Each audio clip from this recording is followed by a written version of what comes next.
In the beginning, all the stories in the world belonged to Nyame, the sky god. Not a single tale could be told without his permission. No fireside story, no whispered legend, no ancient wisdom passed from grandmother to child.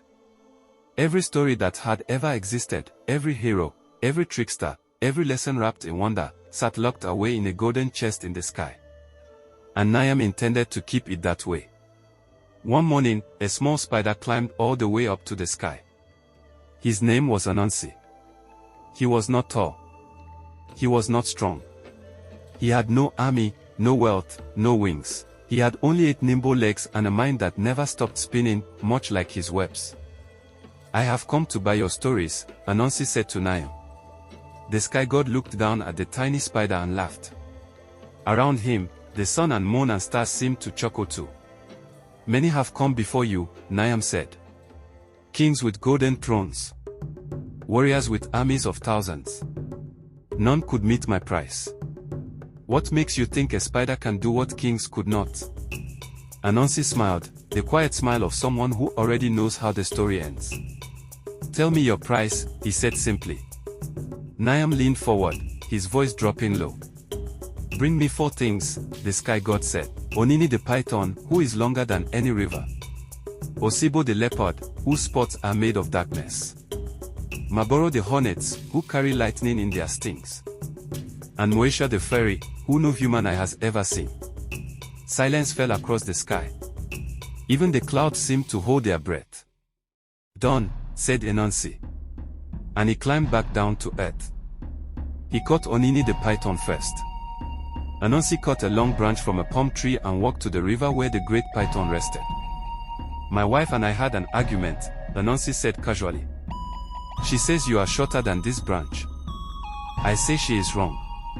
Onini raised his great head. "Shorter? I am the longest creature alive." "Then prove it," said Anansi. "Lie beside the branch and let me measure." And Onini, proud, vain Onini, stretched himself alongside the branch. Anansi tied him fast before he could move. One creature caught. He caught Maboro the hornets next. Anansi filled a gourd with water and walked to where the hornets nested in a great tree. He poured water over the nest and called out, "It is raining. Quickly, fly into my gourd and keep dry." The hornets flew gratefully into the gourd. Anansi sealed it shut. 2 creatures caught.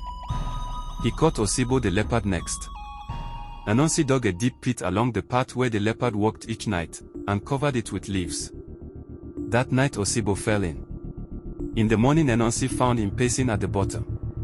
"Brother leopard," Anansi said kindly. "Let me help you out." He bent 2 young trees into the pit, and when Osibo leapt for freedom, Anansi bound him fast. 3 creatures caught. Moonjar the fairy was last, and hardest. Anansi carved a wooden doll and covered it in sticky tree sap. He placed a bowl of yam beside it in the forest, the fairy's favorite food, and hid in the branches above. Moonjar appeared like a whisper, barely there, barely real. She spoke to the doll. The doll said nothing. She offered greeting. The doll said nothing. She reached out, and stuck fast to the sap. Anansi dropped down from the branches. 4 creatures caught. He climbed back up to the sky with all 4. Nyame stared for a long, long time. Then the sky god did something nobody expected. He stood up. He called every spirit, every ancestor, every creature of sky and earth to witness. And in front of them all he spoke. Anansi the spider came to me with nothing but his wits. He did what kings could not. From this day forward, the stories belong to Anansi.